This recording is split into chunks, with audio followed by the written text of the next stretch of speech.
Hello, kia ora. How's it going? We'll go all official and proper with a tera koutou katoa. Ko I wiriwha me opuki ngā moanga, ko Thames te awa, ko whera oku tupuna, I tipu ake aho ki Oxford, UK. I te tau 2004 I hari mai o ki Aotearoa. Kei te noho o no Ōtautahi. Ko Jones toku whanauanga, ko Tim toku ingoa. No rea, tēnā koutou katoa. Welcome. We think this possibly is the largest B Local event in the history of New Zealand. So a round of applause for that. It's B Local, it's B Corp Month, so a round of applause for that. It's the 10-year anniversary of B Corp in this region. Is that right? Yep. So a round of applause for that. And a round of applause for you all getting up at this ungodly hour. It's like, we organised this event, and on the way in, I'm like, why did we do a breakfast event? It's still night time. What is going on?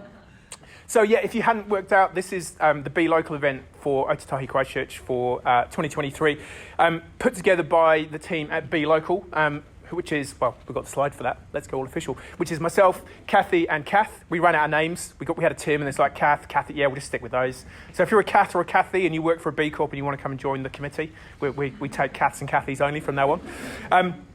B Locals they're all over the world. So there's B Local Auckland, B Local Wellington, B Local Christchurch, and basically it's local B Corps who do events to try and bring the B Corp community together, as well as bringing Be Curious and wannabes into the fold so they can come and meet some real life B Corps. So yeah, me, Kath and Kathy, well, Kath and I, we started first doing B Locals, I don't know, like literally almost a decade ago. And it would be me, Kath and Steve, and maybe a couple of other people. It's like, oh, are you guys still a B Corp? Yep, we're still a B Corp. Cool. No one else who's a B Corp? No. Okay, well, we'll see you next year. Yep, cool. So it's really cool to see so many unfamiliar faces in the room. So yeah, if you want to know more about B Local, come and find one of us at the end. Yeah.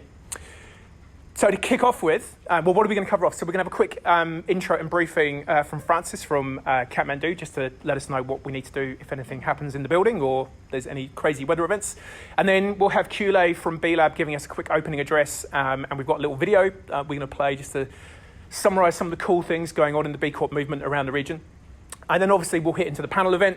Lots of cool questions for these cool cats. And then there will be time if, obviously we did ask you to submit questions when you got your ticket, but if you've suddenly thought of a question or there's a question that comes to mind during the event, we will have time for hopefully some audience Q&A at the end.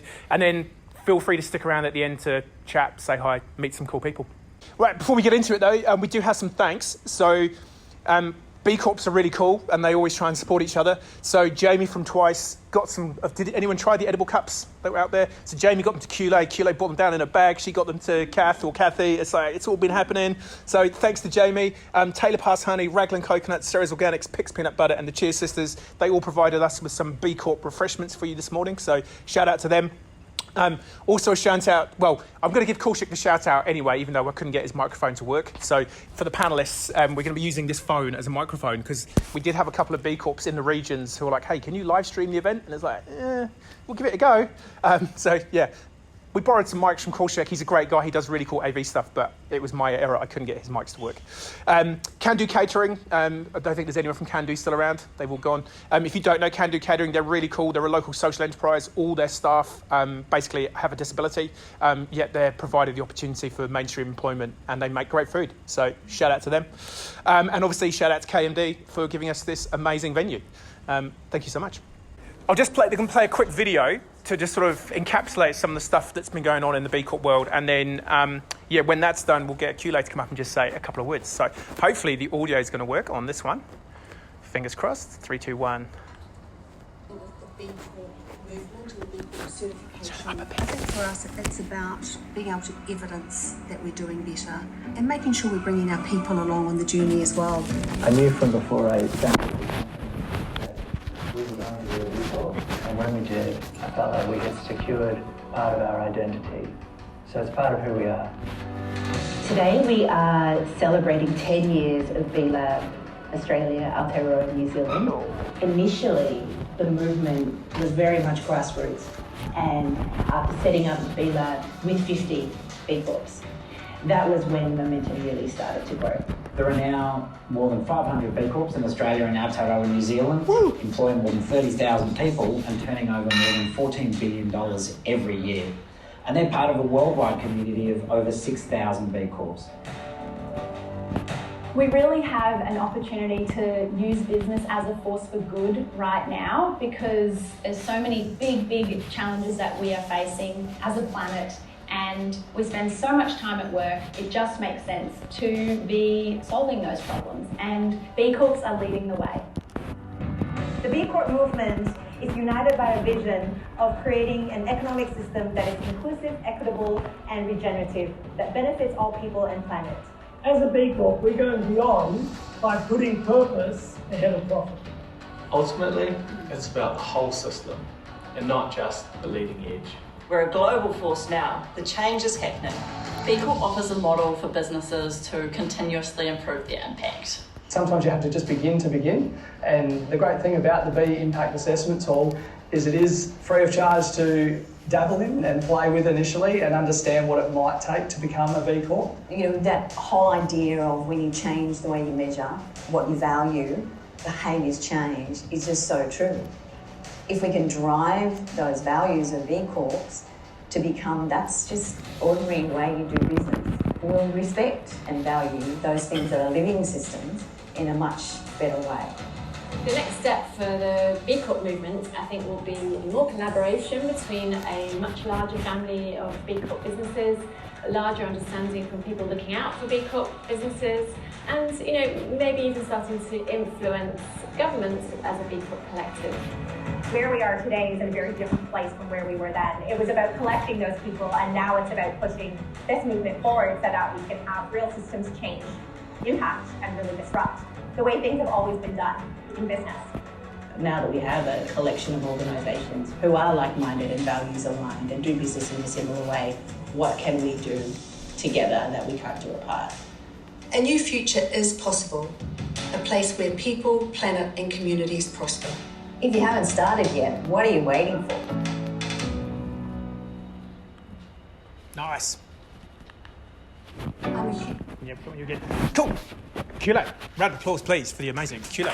And are you all right to speak into that as a microphone? Sure. Yeah, thank you. No worries. Thanks, Tim. Amazing opening and creating so much energy in the room, as you always do. So very grateful for that. Yeah, it's amazing to be here at this first B Corp event, official B Corp event for B Corp Month this year. And the city is no stranger to firsts. We have the very first B Corp was here in 2012, Eagle Protect, who we'll be hearing a lot more from in the panel. And as Tim said, we've now reached 100 B Corps in Aotearoa, which is super exciting. But I can't help but think what it must have been like in those early years, 10 years ago, when nobody, was talking about B Corp. Barely anyone knew what it was, and it feels like it must have been. You must have felt like blind creatures kind of rolling around in the dark, trying to put your arms around this thing, this movement, but you didn't really know what it was. And so I think that's really incredible that you guys have really pushed forward with that and built such a strong community here in Christchurch, and really kind of emanated that out to the rest of Aotearoa. So thank you for being the first. And we don't often talk about firsts at B Lab. We try to be a very inclusive movement, but I think it's fitting to acknowledge that the hard work that it takes to be those leaders in those early years. And there's a whakatauki I just wanted to share along these lines, which goes, "Mā mua ka kite a muri, mā muri ka ora a mua. Those who lead give sight to those who follow. Those who follow give life to those who lead." And the B Corp movement is really a community of leaders, and it's not always easy. The process is difficult. I'm sure we'll hear a lot from the B Corps in the room about how rigorous the assessment is. And even once you become a B Corp, that's just the beginning. It's the start of a continuous improvement journey. But it's this deep connection to a sense that business should be a force for good, and that we should always be thinking about the role that business plays in society to solve some of these really big, gnarly challenges ahead of us. And that's what kind of keeps everybody in the movement, in the B Corp cult. And we hope that those of you that are new to it here today can find out something that you didn't know before. Come and speak to us if you've got any questions. So I should have introduced my role. I'm the Aotearoa New Zealand manager at B Lab, and we've got Angie at the back there, who is our Director of Communications, visiting from Melbourne. We have about another dozen people based over in Australia who are here to support the movement, both in Australia and New Zealand. So lots of people here to help you on the journey if it's something that you're interested in. And lastly, I just wanted to say thank you so much to the B Local Ōtautahi Christchurch crew for putting this all together. Our B Locals are run entirely by volunteer B Corps, so they put in the time to organise these events, keep people together, keep people engaged, and it's that kind of grassroots local community that really keeps the movement alive. So thank you, Tim and Kath and Kathy. And a huge thank you to Kathmandu for hosting us in this awesome space. We've been meaning to do it for a while, so it's awesome to finally be here and to kind of helping put on this awesome breakfast. And congratulations again on such a great announcement this last week with Kathmandu and Ripgill and Obo's certifying. So that's all I really wanted to say, and happy to pass it over back to Tim and the panel, and look forward to chatting to more of you later. Thanks. Awesome. Thank you. All right then. Come on, clicker, you can do it. I've even changed your batteries so that you wouldn't do this today. Cool. So we'll get into the panel then. So panelists, we have. You were sitting in the wrong order. You could have sat in the same order as my slide. Come on, guys. I'm now really confused. Which one do I start? Okay, we'll go with Shasta. So we've got Shasta O'Loughlin, who's head of ESG at the KMD Brands. So I'm sure you're probably feeling quite tired, having just certified 2 companies and recertified quite a big one.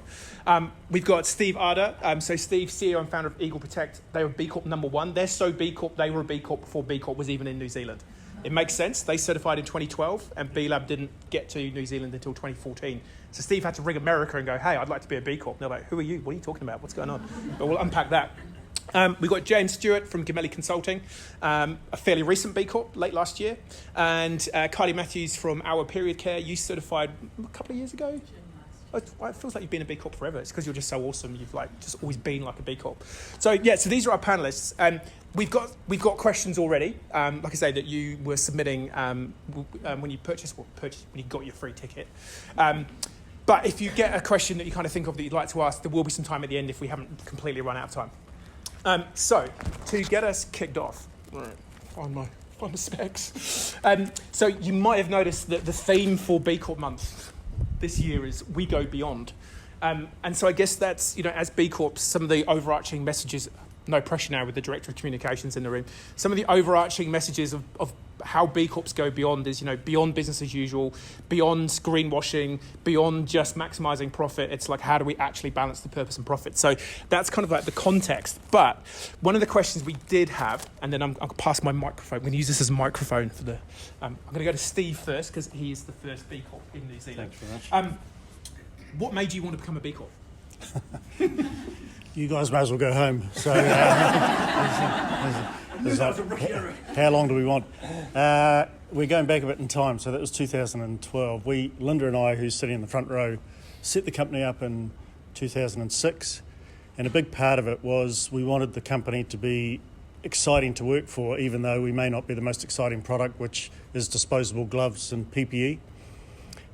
So we are very proudly the world's dirtiest B Corp, but we have the best opportunity to make a difference. And just to really, I'm sort of going around the place, but I tend to do that. Just to give you an idea, the US uses 328 million disposable gloves every day. 25% of those we estimate are never used because they rip or they're damaged. And so by using our gloves, we could save 30, 40 or 50 million gloves a day just by doing that. So in terms of the benefit we could make, it's huge just by taking care or taking notice. Why did we become a B Corp? I ran into a company in the States called Method. Does anyone know them? Method Detergent. And they were a B Corp, and I liked what they did because they were also a very boring business. They sold detergents and soaps, but they did it really well. And so we read their story and got in contact with them, and then got in contact with B Lab and thought, well, this is a good way of us putting our money where our mouth is. Hold that. Can you hold 2 mics? Two now? Oh, God. This is like, do you want me to scratch my head as well? Yes, I'll do that for you. Thank you. Is this actually working? Oh, good. And so we went and saw them. I dropped into B Lab in San Francisco at the time and found out what to do. And over a period of, that was in 2011, I guess, and so... You just keep talking. Are you going to hold it there, then? You keep talking. Keep talking? Okay, you bring that one. Even better. Here we go. We're a well-oiled machine. Thank you. Awesome. Is that better? Oh, look at that. And over a period of a year or so, we sort of worked out how to get certified. And I was just telling these guys, one of the first experiences we have, I was talking to a lady in Nairobi at around midnight who was our B Lab certification person working for the States. And some of the stuff that they were asking us was very American, and I was trying to tell her that some of these things don't actually apply to New Zealand. And I won't go into detail because I might insult somebody, but it was a pretty interesting process. But we got there in the end, and you know, a company that sells a disposable glove that travels halfway around the world gets used for an hour. It's a real challenge to be a B Corp, but we believed in it, and we can do a lot of other good things outside that to be a better business. I better be quiet, Tim, so you can carry on with the others. Pass it down the line.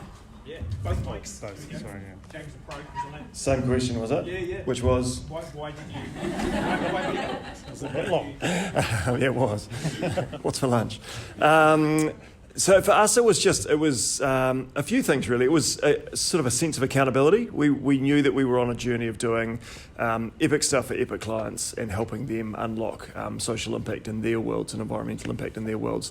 But we're a small consulting company, so we really just were sort of a bit ignorant about what's next and how to improve, and so that was one of the core drivers for us about embarking on the B Corp journey, is that it gave us a real framework for challenge and continuous improvement, and go, never thought about that. How can we recycle our batteries better? How can we do this? How can we do that? All these incremental things that we were just ignorant about because we sort of had our heads down and just cracking on. So that was an amazing opportunity to shine a spotlight on where we were potentially having a negative impact, or where we were not taking up an opportunity for a positive impact socially and environmentally. Nice. Awesome. Thank you. It was from day one, we knew that we wanted to be a B Corp from inception, really. When we sort of planned the business and what our ethos was, it radiated that we could become a B Corp. So it was part of the journey. It took us a couple of years to get there, because with any startup, you're sort of chasing your tail and you're growing. And then we sort of got to the point where it's like, actually, let's now start this assessment. And going through the assessment was great as well, because like James said, it sort of opens your eyes to areas where you can improve and things you hadn't really thought about. So I believe we had it there in the beginning, which made it easier because we didn't have to unravel lots of things to start again. And then we're able to make improvements in other areas as we went as well, and now are on that journey of continuous improvement and really chasing that as well. Like, the goal is to improve our score and smash it for the next reassessment in a couple of years. So yeah, can keep building on it, which is great. Thanks. I guess ours is a little bit different because previously I was working for Rip Curl, and when Kathmandu acquired Rip Curl, Kathmandu was already a B Corp, so we were actually pushed straight into it, and the same with Oboz. It was something that we'd already looked at and saw as a framework to sort of guide us as well, but being a multi-national big corporation, I guess now under the KMD Brands banner, for us it was about just the employees, so to the crew, to show them that we were embedded in this framework and this journey to be a better social and environmental business, to all the communities, I guess, that we touch, and the environment that we touch as being really brands that are out there to sell stuff. So just doing it better. Nice. So I'll stick with you, Chester. Sure. What's been the most unexpected outcome of going through certification? For us, probably, I mean, it was so amazing because Kathmandu had led the way for us as a group of brands. We were able to learn through their journey, so they were a certified B Corp in 2019, which is the similar year that they brought us, and Oboz as well. So for us, we were learning through their experience, and then as a group coming together and sharing different policies or different process and learning between 3 brands on what we could do better. Part of our certification as well was we certified our wetsuit assembly manufacturing business in Thailand. So Ripco owns and operates a wetsuit factory, and part of that accreditation, we actually got them through the B Corp certification as well. So that was a huge one, being in manufacturing as well as the retail wholesale business and having to do 2 different types of assessments. And I think what that did is it just made everyone internally so proud that we've gone beyond to certify. So they did that. Yeah, and the biggest probably thing, I mean, we only announced on Tuesday, so it's very new to our internal crew. They knew we were going through the journey. But our athletes, so obviously we have really key athletes across the world, they are just so proud. So I'm not sure if anyone follows Mick Fanning on Instagram, but if you look at his or we've got Rosie Hodge and these amazing ambassadors and athletes across the world, they are just so proud to be part of this journey and be, surfing for a company that is putting this embedded into our business. So that's probably the biggest surprise is their following. I did ponder on this question because I was thinking, what's unexpected that's come out of it? And probably a positive that's come out of the whole journey is being a startup, and you just go and you're doing every part of it. But this has actually made us really step back and reflect and put some really clear policies and guidelines in place, which is really going to set Aotearoa up as it moves into its next growth phase and takes on the big export journey. We've really got all of that in place, so I think that's a really good positive outcome from it. Awesome. For us, I think the unexpected thing was actually how much of an epic team building exercise it was. Really early on, at the outset, we made the decision that this wasn't just something that the boss would do and go, "Hey team, look, we've got something to go on the bottom of your email signature." And the entire team, we're small, we're 4 or 5 people, so we brought our entire team along for the journey at each of the workshops, divvied up tasks, divvied up action points for each of them to go on and crack on, and it was awesome to see their buy-in. So it wasn't, the team at Epic at working in the business, but being a small company, I do most of the work on the business, and so it was awesome to open up that on the business piece to them and get their buy-in to it, see the accountability, see the pride that they took on that, and also just opening up a whole bunch of corporate stuff with a lowercase c for our business and just going, great, actually this is what I earn, this is what the accounts look like, just sharing a whole bunch of stuff that doesn't normally happen and shouldn't be something that's big and scary. It should be something that you're able to share with your team and stuff like that. And so that just built team trust, built some accountability, and it was just really awesome just to see the culture shift through the journey that we took. Thank you. Well, I guess the biggest surprise was in 2012, was it, when a big burly Welshman came flying through the door and said, "Tell me about B Corps," and then basically picked up the ball and grew what we have here now since then. But I guess there's a couple of things. One is it's opened a few doors for us. The other thing is getting invited to speak on panels about gloves is pretty cool. But the main thing is I think the staff, and there's a few of them here, so I hope I'm not telling lies, but the enthusiasm that the staff have both here and in the US for the B Corp signal that we have, because they know how hard it is for us to get it. And Kath, who's probably disappeared somewhere now, is the one who does all the work for it, and she can attest to that. It's really hard for us to be a B Corp. So I guess it's a real staff engagement tool for us that we love having. And so that leads on to actually one of the next questions, which was, how do you help, what tips and tricks do you have for helping the wider organisation feel the connection to being a B Corp? Now, I think it's a bit of a trick question because B Corp just does seem to capture the heart. Has anyone done ISO certification in a company? Was it exciting? Did you love it? Have you told all your friends and family they should do ISO? No. Hands up who's done B Corp and told everyone they know that they should be a B Corp. It's like, well, why does that happen? I don't know. Angie, you need to work out.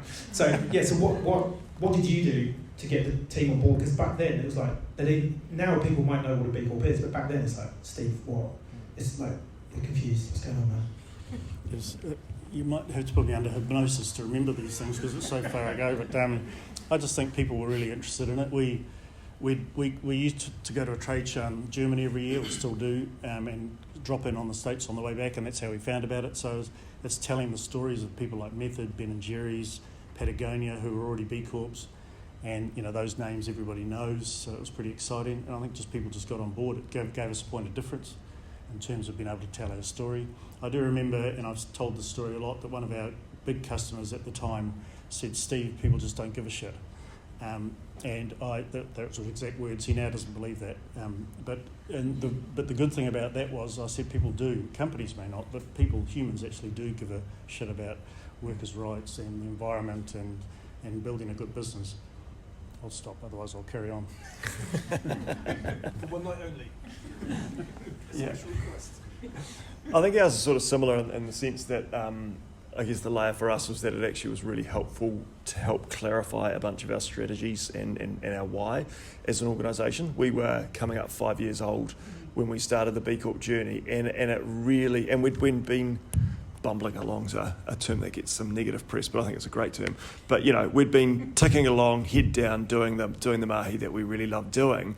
But like we said before, it gave us that chance to jump up above the parapet, put the periscope up and go, oh, we've actually got to really define, like that's what our website said when we wrote it 4 or 5 years ago. Is that still true now? And typically with startups, it's not. It might have shifted and evolved. So that was really epic for us to be able to go, great, now let's get the team to actually shape. And we had some really robust challenges, challenging conversations about how we achieve our purpose and our why. Because, if we all agreed to this, we'd have to tick a box, and that would open up a bunch of series of questions that we had to be able to hand on heart answer. And or hand on heart say that we're going to pursue and track down. So that was another awesome piece for us to sort of bring the team together and help shape the strategic direction of the company. Thank you. We've got a pretty small team, and we're a business with purpose from the beginning, so people want to come and work for us because of what our goal is and what we give back to communities. So to then be able to talk to the team about, hey, look, we're going to do this B Corp certification and actually be recognised for everything that we're doing. They got really excited about it. They really wanted to be part of it. So we have weekly meetings and just ensuring that they were all brought into that, and it was keeping them up to date with where we were in the process, getting them to help along with carbon emission measurements and making them feel part of it. And when we certified, that was great. That was a huge celebration that we all felt that we could be part of because everybody had had that part in the journey as well. Yeah, I guess the engagement, ours was a bit more challenging because we've got so many employees across the world in so many different locations.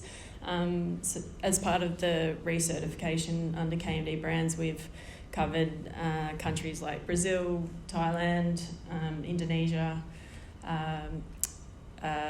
Canada, US, France. So we've got a really big network, and that covers workers from office, DCs and in stores, plus the manufacturing facility in Thailand. So for us, the engagement piece on employees was quite challenging because not everyone can be involved, obviously. But we did create a bit of a project team and had, project planning and just sort of allocated different people to different tasks.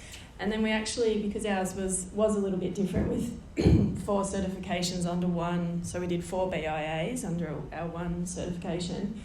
We actually had this little tracker on the wall that sort of gave our points and when we were going through verification and update. So we had, we're sitting at 86 points and we're 50% verified, and it was this at the entry of the office, and people would stop and start asking questions and things, and when we actually pressed the submit button, we held a celebration in the office to sort of showcase that this was a big step and we're really excited to be there. So that was kind of ours, but yeah, there was definitely challenges in that, and we still have employees that are what's a B Corp, so we've got a big job to do as a bigger business to support our crew and empower them with knowledge as well.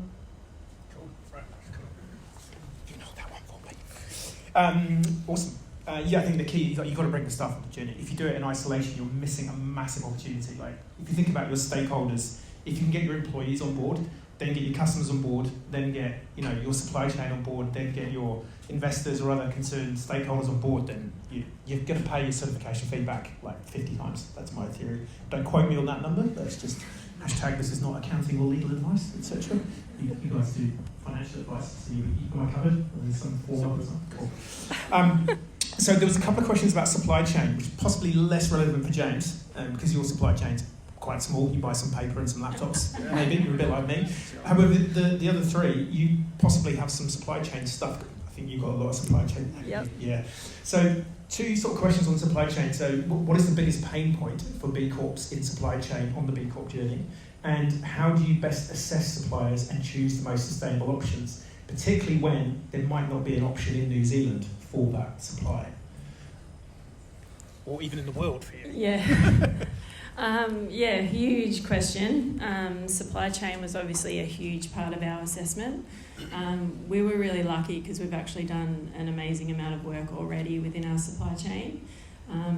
We've got Gary Shaw, who's in the audience today, who has been an advocate for modern slavery and human rights and has done some amazing work within our supply chain already.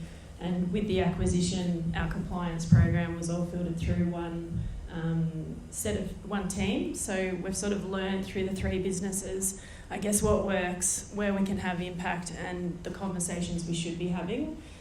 Across the three brands, we're really lucky because our suppliers we've got a lot of long-term suppliers. So some of the suppliers have been making our products for over 20 years.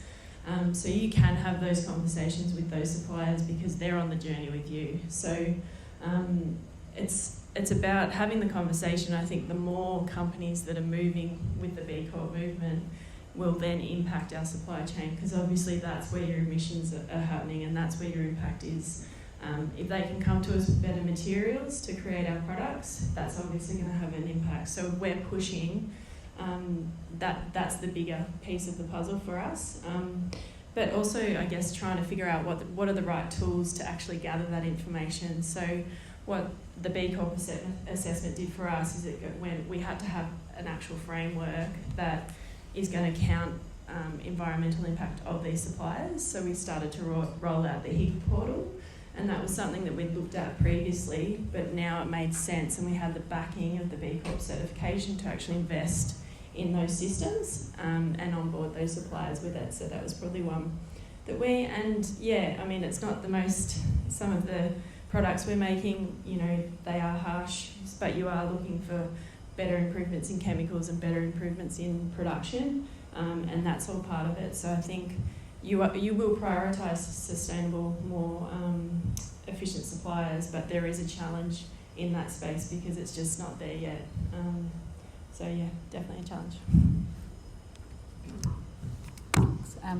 So we've been working with the same suppliers since we started as well. We've got manufacturers in Sri Lanka and China. And at the very beginning, we were fortunate enough to be able to go over and visit our factory in Sri Lanka and see the workers there and go and see some of the fabric suppliers and the bigger factories that were feeding into our supply chain. And that was an incredible experience, and being able to be face-to-face with your manufacturers and the people that in my role I'm dealing with weekly to produce our goods, and be able to really share with them what our ethos was and what our purpose was about being really sustainable and using organic cottons and recycled nylons, and them knowing that from day one. So we've really pushed them on that to continue to improve and find better suppliers, those ones who have got all of the certifications, the Ecotech and the GOT certified cottons. And when we started the B Corp as well, it was really exciting to be able to say, hey, look, this is what we're doing, and be able to explain that to both of them. So they brought into that. And we've got a traceable supply chain. So if you get on our website, you can see our whole supply chain all the way back to the fields in which the cotton is picked. And that was something that we've had since day one as well. So just being able to bring those suppliers on board and have them buy into what we were trying to achieve has helped. But as you said, it's a journey. You can always improve. We're always looking for better fabrics that are going to be better for the environment. So it's great to have those suppliers on that journey with us as well. Do you want me to talk to our biro supplier? Or? Well, with you though, do you see it from RFPs, maybe in terms of being in a supply chain? Some of the work you do? Oh, absolutely. Or... Yeah, I mean, we work with, we do a lot of project finance work for social housing, community housing, and help do the financial feasibility for that. And then we typically partner with a development manager, and then we walk through the RFP process with them, and we're talking about waste to landfill. We're talking about number of apprenticeships that are being brought up through the labour supply chain and things like that. So yeah, we definitely light touch on that side of things, but it's epic seeing the demand side coming. It's fantastic that we're all supplying good stuff and more good stuff out there. But you know, if we look at the other businesses that aren't in the room or aren't on that journey, it's epic seeing the demand for ESG flowing through supply chains coming from, you know, ethically minded purchasers. So no, it's a good thing from our side too. Yeah, we have a challenge as well because most of our gear comes out of Malaysia, Thailand, a little bit out of China. We've moved out of China a lot for a number of reasons, as much as we could. Way back in the day, 10 or 11 years ago, we borrowed the Patagonia Code of Conduct that they use for their international suppliers, and we adapted it to our business and took it to our companies and translated it into Chinese even and Mandarin, and got them to go through it, and it was a fairly informal process. We still do that when we can travel, which hasn't been easy for the last wee while. We also use independent audits, SEDEX, etc., which Kath runs for our factories, and customers like Costco in the States, who we supply, have their own audits. So the factories get audited to death, and they literally have auditors there every day of the week pretty well. There's a real balance though, because the glove business is a dirty business. There's a lot of forced labour, slave labour. If you have the unfortunate experience to go to A&E today, you'll probably be using gloves that came out of a factory that was using forced labour that were banned for entry into the US but not New Zealand, which is something that really annoys us because New Zealand's a little bit behind in this, but that's a whole other podcast, I guess. But the other thing we've got to remember, and I remember talking to some of the workers years ago in Malaysia, and these guys come from Myanmar, Indonesia, so they're often immigrant labour, and they want to work every hour they can because they're sending money back to their families. So we've got to balance that with their goals alongside our Western paradigm that people should be working 40 hours a week and then go and play sport.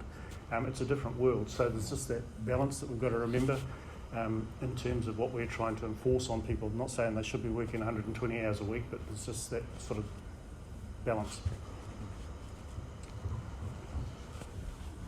Nice one. So we've got one question here, which I think is going to be a really easy one for you all to answer, which is, how do you help convince those at the top of the food chain in your company that becoming a B Corp is worth the effort? Well, Steve, you were the top of the food chain. James, you were the top of the food chain. Carly, you were the top of the food chain. Shasta, you joined a company that was already a B Corp. So do any of you have anything on that? Have you, like I say, maybe, I think most of the B Corps in New Zealand that I know of, it's been the boss that's kind of gone, we're doing this, and I'm going to bring you on the journey. Any of you got any comments on that as a topic? Or is it... Yeah. So I've got some mates who are not as socially minded. I could chuck some other adjectives in there, but I won't. Lovely people, but are on a journey. And so they're just going, what a waste of time, you know, it's all fluffy, liberal, you know, woke, you know, stuff, and, you know, just going, it's just nonsense, what a waste of money. I go, cool, I've been working on you for 6 months on trying to show you why it's not that stuff, and it's actually our responsibility to steward and to look after things. But if I'm not going to win that argument now, we'll just park that one for the side and say that you are going to attract way better staff. You are going to make way more money. You're going to be able to buy a new Maserati next year instead of the year after, because you're going to attract better staff and look after your team. You're going to retain more staff because you can have a far better work environment and things like that. So I'm being facetious, but you know, there are, it's a good investment. It's the right thing to do. And so first and foremost, impact first, it is the right thing to do to go down this B Corp journey and look after your environmental and social outcomes. But being frank, we're all here to run a business, and it actually increases staff retention. It helps you attract the best and brightest people that want to work for a for-purpose company, and that impacts on the bottom line. And there's great data out there that show that, you know, B Corps and companies that take their ESG responsibilities seriously are more profitable. And that's epic, because if we can scale and do more good and put more money into our purpose and things like that, then that is something to be celebrated, as opposed to go liberalism versus, you know, capitalism. You know, they can both coexist in a social enterprise environment. So that's probably my... I know, crazy. Yeah. I'll grab that one back, and Steve can hold the phone for me. I'll just add my 2 cents onto that. There's a couple of things. So typically what I would advise is if you are what I call a concerned citizen in an organisation who's like, I think we should be a B Corp, what you need to do is go and take your CEO for a coffee or a beer or lunch, and just ask him or her, what's keeping you awake at night? And they will have 3 things embedded in their skull that is stopping them getting to sleep at 3 a.m. in the morning. And it will be, we're struggling to get good staff, we're losing staff, our profitability's down. There will be a pressure that B Corp certification will help relieve. And there's pretty much, I'm yet to see any data that would say that B Corp wouldn't help solve one of those problems, so long as you do it authentically and you nail it. But on the second one, I was talking to Q, Angie and Kath at dinner last night. So we were talking to a company recently, and the CEO is a mid-60s white guy from Melbourne, I think he was, or Sydney. And he opened the meeting with this. He goes, right, yeah, Tim, look, I'm a pretty old white guy. I like money, I like playing golf, I like hanging out with other white guys who like playing golf. I am conservative with a big C and a little c. I don't believe in any of this shit, but I recognise I have to for my business to be relevant. So what have you got? Like, you're gonna come around to doing this stuff one way or the other. So get on with that. So next question, which leads on nicely from Jamie's little chat, is has it been worth it to be B Corp certified? Maybe not ask Steve first, because you'll probably go, yeah, for the first 8 years it was a bit shabby, but he only B Corp. That's right.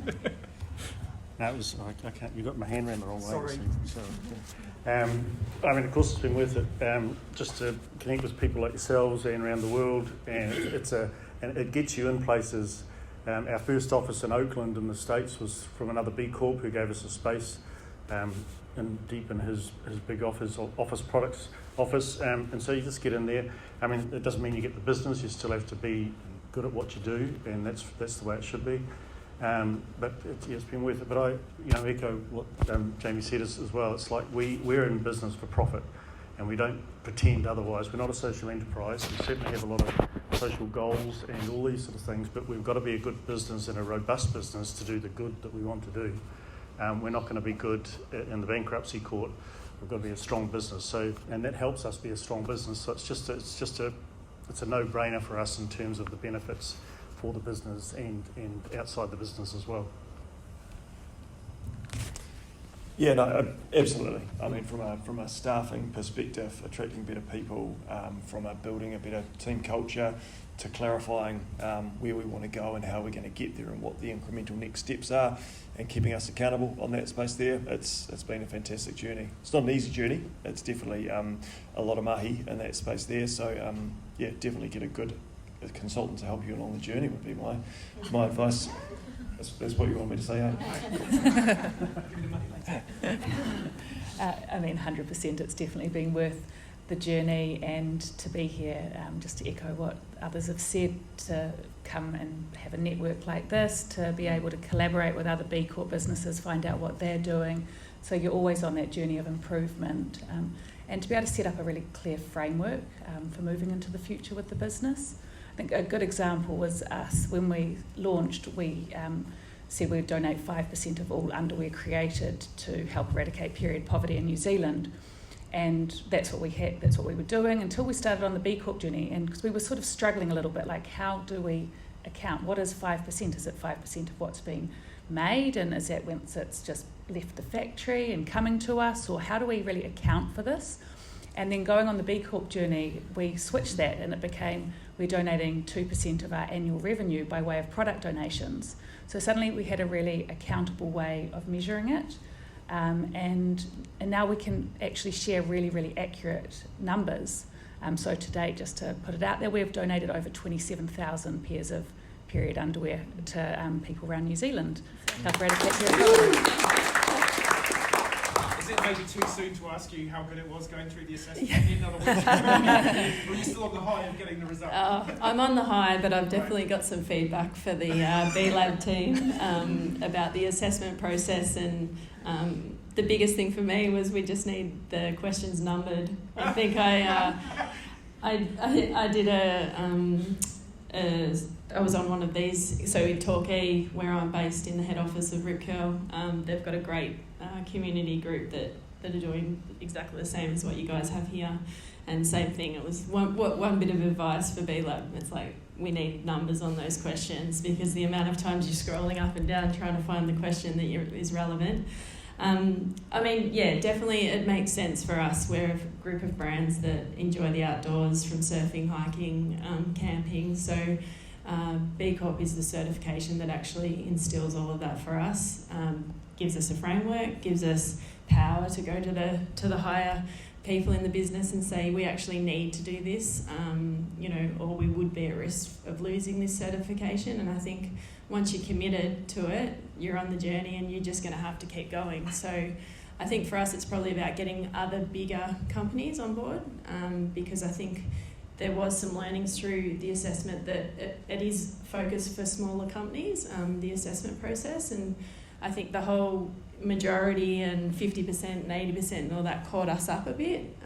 We've got some great programs in place, but if they didn't hit 50% of our product range, or it wasn't above the majority for our workers, having workers across so many different countries in so many different sort of government and different pay rates and all of these sorts of things, it made us realise how diverse and the challenges that we've got as a company. So definitely an amazing framework for such a big company with lots of challenges across so many areas.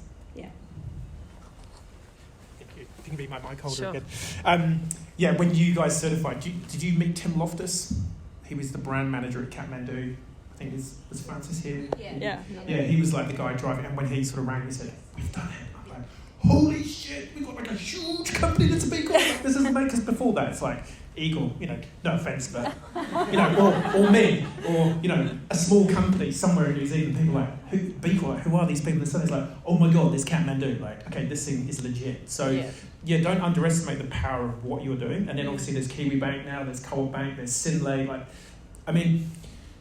people often say, it's for big companies, it's for small companies. It's hard for small companies as well, because if it's just you in the company, it's like you get to Friday and you go, I could look at that assessment, or I could go for a beer. I'm going for a beer. And it's hard to maybe get documentation and stuff when you're a small company. But when you're a big company, you've got to try and track down the head of some department in Indonesia who you've never met. Yeah, so it's not easy, but if it was easy, they'd all be doing it, which is why it's good. So back to you then, we'll start like this end. What have you found hard in terms of balancing trying to do the right thing and trying to do the profitable thing? Because there's always going to be a trade-off. And how do you kind of handle that? I guess for us, because the way the brands have been built, even though we're out there to sell product, we're still out there to inspire people to get to the outdoors. So as soon as you link the philosophy of what we're doing back to the nature of what we're trying to do as a brand, and get people to live a more active lifestyle and enjoy the ocean, enjoy the mountains, then you can tie it all back and give purpose to the whole thing. So,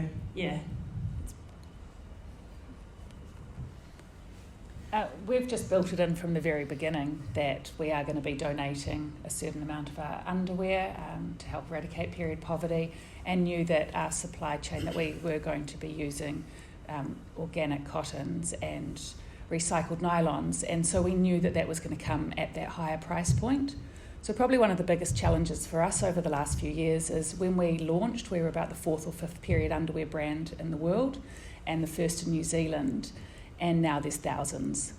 And that's a good thing, because it means that people are moving away from single-use pads and tampons, which is the ultimate goal.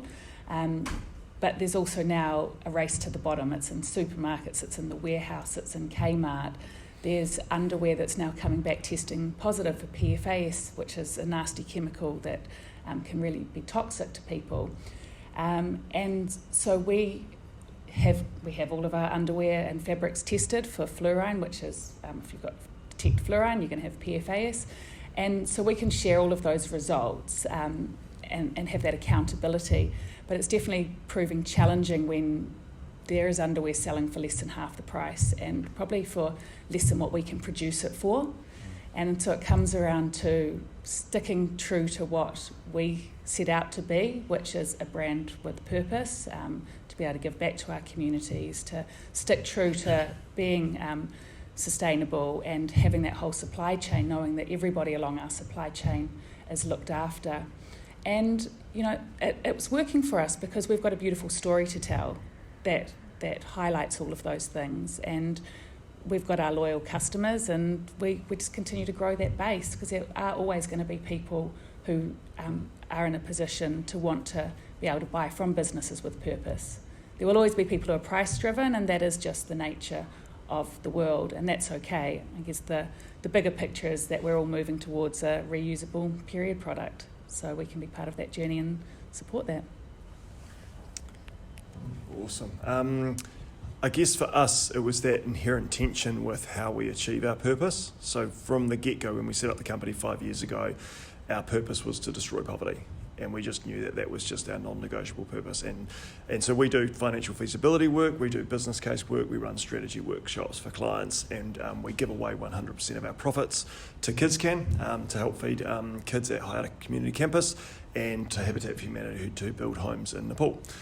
And it was phenomenal to have this great, rigorous, respectful debate around our team at the B Corp table about what's the best way to get more kids fed and to build more homes in Nepal to destroy more poverty. Because over the last 5 years, we'd carved out this niche in the consulting space for helping not-for-profits and the for-purpose sector. So we were having our impact indirectly because these guys were doing the hard mahi on the front, and we were helping them make great decisions around the investments they were looking to make with social housing and things like that. And on one hand, we had this inherent tension because we could just go and try and, work for for-profit businesses and those that aren't aligned with destroying poverty, double our charge-out rates and give away 3 times as much to our amazing partner charities.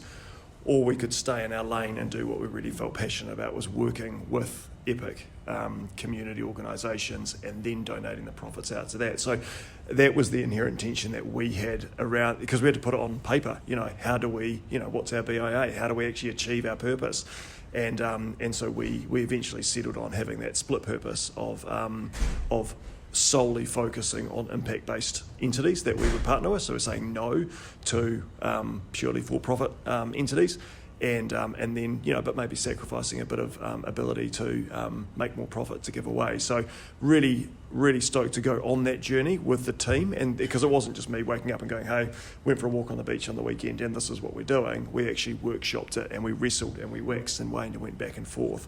And the B Corp process definitely helped uncover that tension that was there after 5 years, and then resolve it, which is awesome. Thank you. Welcome to our world, Kylie, in terms of cheap product.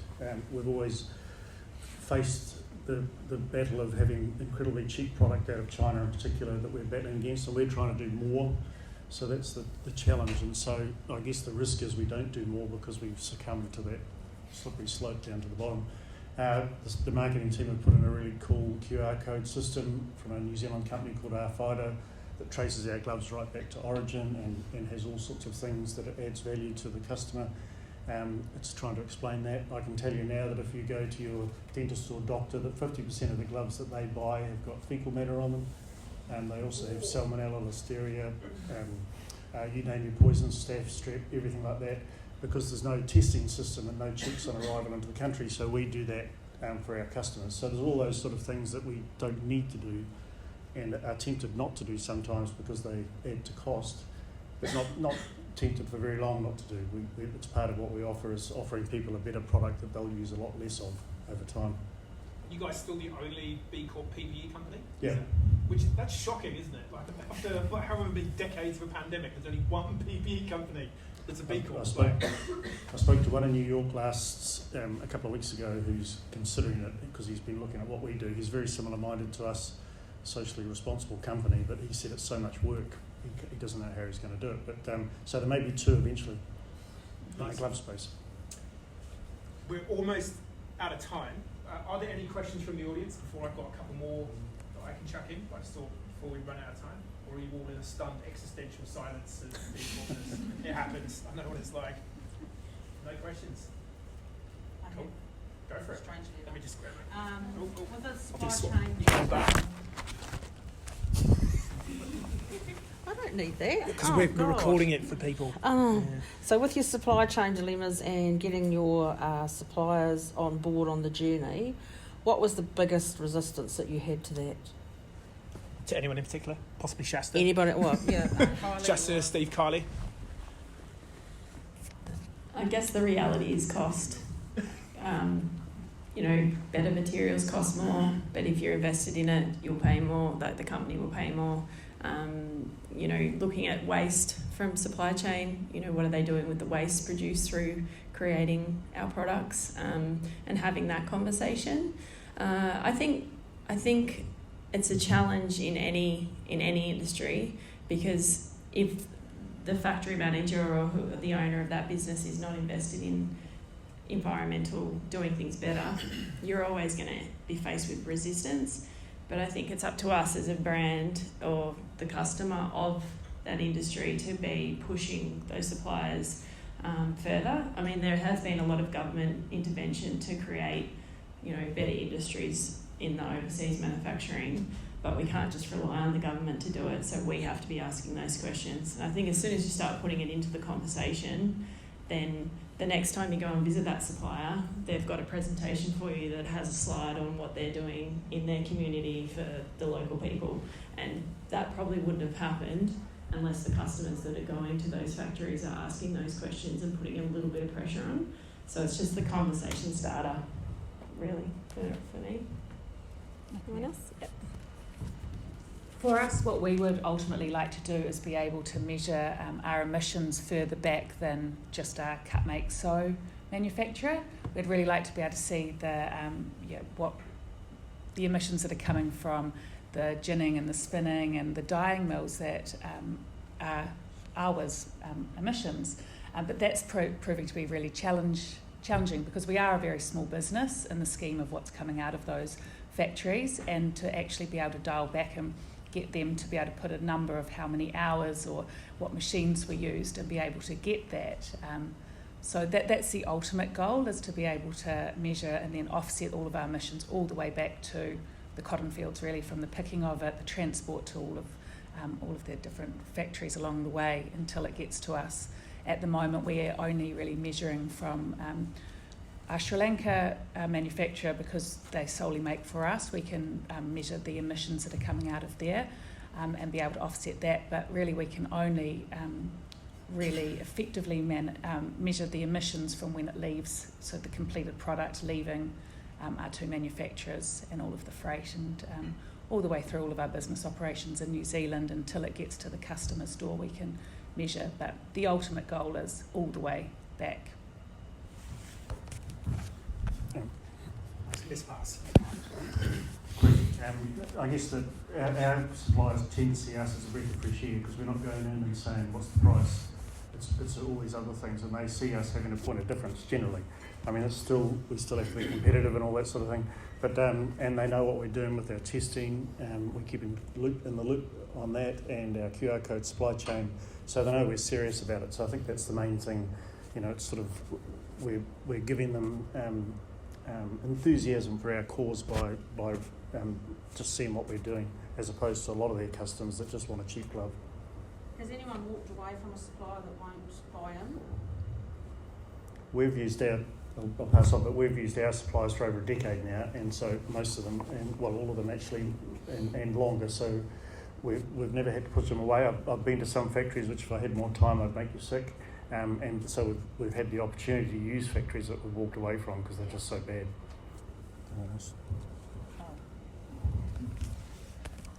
No, we haven't walked away from any of our suppliers. We're using the same suppliers from when we started, and we did that homework on them before we chose to work with them. We had the BSCI audits that we'd received about them, and we've got a supplier code of conduct which we put together as part of the B Corp, and both our suppliers have really brought into it. They're really passionate about what we do as well, which is great. So we'll just continue to build those relationships with them.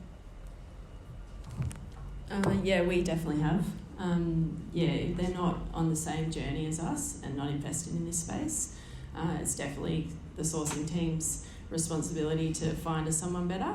And you know, that is a hard conversation because there's people out there that believe you shouldn't walk away from factories. If you see something being done not the right way, you should invest and build them up. But I guess if you don't have that investment from the owners or the management, you know you're always going to be fighting against it. So finding the partners that are on the same journey as you is definitely a major part.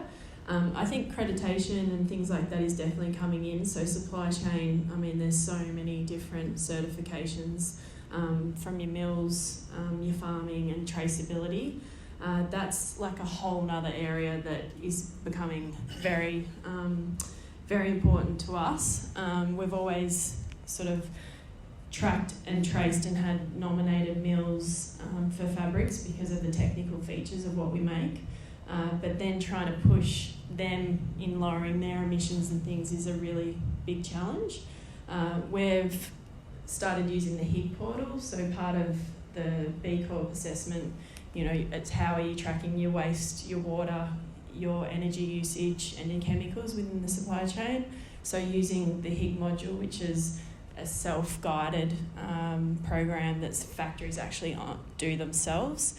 And what we've found is if you're not sending in a company to just do the assessment for them, and they actually have to do it themselves, it's almost like going through a little bit of a mini B Corp assessment as a factory and putting all of their environmental impact into a system that then they can share and can get it verified through auditors. Then it allows for, if we're using the same factory, that supplier can share the same information with both of us, and they're investing because they pay for it and they share that knowledge. So that's kind of the strategy that we're working on now, and trying to get our full supply chain on board with that program and doing it for environmental awareness as well as the social awareness. Because, yeah, as Steve said, these factories are really, they've got auditors coming through, you know, every second week. And there's a lot of audit fatigue and getting the same information. And if you're not getting that information and actually empowering and doing improvements, then what's the point of having them? It's just really risk mitigation. So really trying to use the information that comes to us, assess it, and then build that partnership that you're on the journey together is a huge, huge part of it. Right. Thank you, microphone No worries. holder. Yep. So last question, just to finish up. So we're celebrating sort of 10 years of the movement. Some of you newer to the movement, some of you clearly not newer to the movement. Looking forward to the next 10 years, so in 10 years' time, what does the B Corp movement look like for you? I don't know, I'll still be enjoying it, I hope.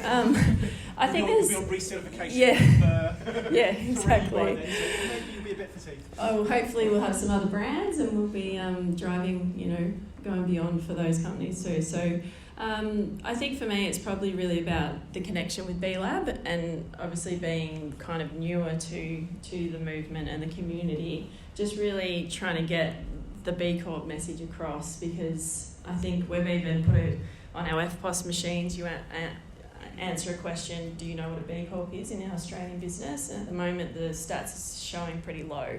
So I think there's a big part that B Lab and B Corp need to play in getting the name and getting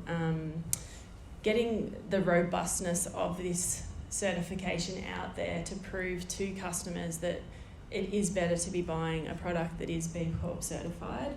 And I really think the new draft principles, I'm not sure how many people have reviewed the draft principles, but you know, that is really going to push us with our emissions and having science-based targets and reduction of our emission program and looking at wages. So for us, you know, being a multinational business, you know, we would need to look at fair wages across our whole all our employees, and that's going to be a huge project. So, you know, I think if the certification continues to push us, then it's going to push us in the right directions, and the B Corp journey is going to hold as strong as it is today. So Yeah. I think in 10 years' time it would just be great to see so many more B Corps, but without B Corp compromising, because it does have such a high threshold for certification, and for that to be maintained and even raise the bar on that, so that it does really challenge businesses who do want to become B Corp certified and those who want to recertify to keep pushing it out and to continually improve. And I think it would be great just to see this community bigger as well, like to triple, quadruple this size, and to have a lot more B Corps being able to share that messaging and to be able to help others on the journey, because it is really a collaborative approach. It's not I'm a B Corp and you're not. Like, it's like, let's bring everybody on this, because it is about people and planet, and we're all doing this for a better good. So, yeah. Yeah, I agree. I think just making it mainstream, right? Without selling out, but just making it. It's not just some little niche thing. It's you can imagine in 10 years' time, a young grad jumps on Seek and says, I want to look for a job in this region, in this classification, and there's a button that says, yep, and I want to work for a B Corp, and so it filters out everyone that's not a B Corp. Just make it something that's known, and that people are filtering both purchases and using their employment by. So, no, bring it on. Thank you.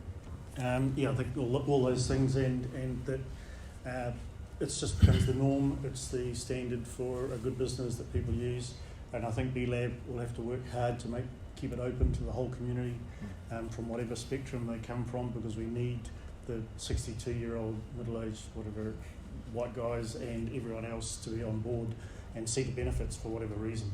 So yeah, and I think it's a growing fast community, and I guess if it's exponential, there'll be 800 people at this event in 10 years' time. Is that the story? Good maths. Yeah. I don't do numbers.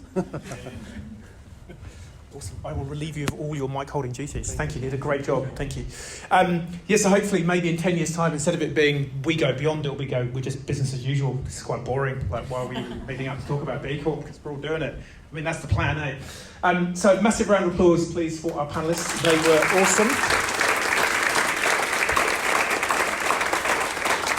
Come on. You had your chance. Thank you, Heather.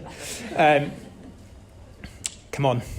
Thanks again to our food sponsors. I didn't see, is there food left? If there is, get amongst it, take some. If not, people at Kathmandu are going to get a nice early morning tea bonus, and I'm sure they get enough good stuff. Come on. I even changed your batteries. Thanks to Kaushik for the microphone that I couldn't get to work, but he's a legend anyway. Thanks to Kandu, and of course thanks to KMD for being an awesome B Corp and for hosting us here. If you want to connect with B Local, so when you got your ticket today, I think you were asked if you wanted to be signed up to our newsletter from B Local. If you've changed your mind and you didn't click yes to that, and you're like, actually, these guys aren't that bad, I might want to come hang out with them again. You can go to this link or just get hold of me, Kath or Kathy. We'll be around afterwards. We'll put you on the mailing list. We do semi-regular catch-ups. We haven't got the next one planned because this one just drained us so much. I think we were just kind of like, let's just get this one out of the way. So the next one's probably going to be just meeting in a pub and having a beer, because that's easy for us to organise. But yeah, if you want to come be a part of B Local, come and join the mailing list, come and hang out with us. But other than that, you've been awesome. We've all been amazing. Thank you so much. Stick around if you want. We're still good in here, aren't we, for quite a while? So if you want to stick around, if work sounds really boring now compared to being a B Corp, I don't blame you. So yeah, come and hang out. But thank you all so much for being here. We'll see you next time.